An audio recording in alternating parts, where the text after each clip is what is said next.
Une belle histoire sur le grand de la génération il y a 2 siècles et demi. Le Rabbi Yonatan Eibschitz, il a écrit Yarod Vache, aussi Kretou Pleti, des grands livres de psycha.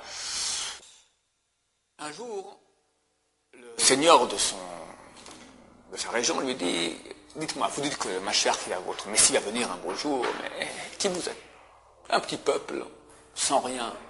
Même aujourd'hui, on a une armée, etc. Mais on est un petit peuple, on est combien? 6 millions par rapport à 1 milliard 300 millions d'ennemis qui nous entourent, le monde entier. Il ne faut pas rêver, d'accord? Avec la meilleure armée du monde, on n'est rien. Le Rav Shark disait sans cesse, il ne faut pas croire qu'on est ce qu'on n'est pas. On est des petits, très vulnérables, il faut faire attention. Alors comment, lui dit, à plus forte raison à l'époque, on n'avait rien du tout, on était un peuple en exil. Votre Messie viendra, il y a des armées, l'armée prusse, l'armée russe, l'armée française, l'armée britannique, des immenses grandes armées. Comment votre Messie viendra? Comment il va faire la guerre? Comment il va montrer qu'il sera un grand? Du coup, je te montre. Dis à tous tes seigneurs, dans 3 jours, on va faire un concours de combat de coq. Que chacun prépare bien son coq, on verra qui sera vainqueur. Moi, j'amènerai mon coq aussi, on verra. Je te montrerai que moi, je serai le vainqueur. Ah ouais? Ok, très bien. Le roi envoie des édits spéciaux à tous ses seigneurs. Venez, dans 3 jours, chacun amène son coq de combat le plus fort, et on va voir maintenant qui va gagner.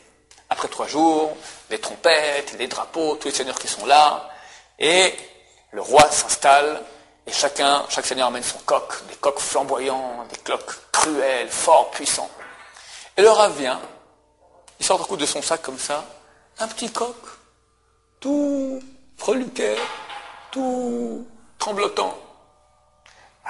Les seigneurs là se regardent en faisant des sourires, des coups d'œil comme ça, ils rigolent déjà. Bon, les trompettes sonnent, le roi ordonne que le combat commence. On jette les coqs dans l'arène. Et le combat commence. Les coqs l'un sur l'autre, ils se griffent, ils se mordent, ils se griffent. Le petit coq du rab, il va se coucher dans un petit coin comme ça, il fait rien du tout.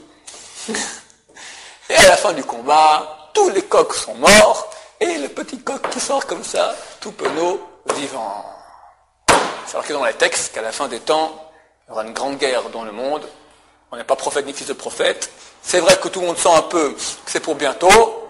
On ne sait pas quand ça se passera. C'est marqué très clairement qu'il y aura une grande guerre entre l'Occident et l'Orient. Alors je rajouterai même un petit truc que j'ai pas...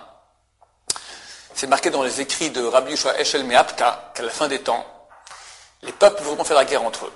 Mais ils verront que s'ils font la guerre entre eux, le seul qui va en profiter en fait, c'est le peuple d'Israël. Alors, ils vont tout faire pour ne pas rentrer en guerre.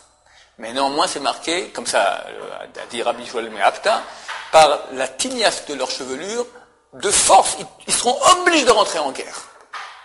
Et il a rajouté, on peut dire cela en mon nom, comme si on entendait de la bouche d'un prophète.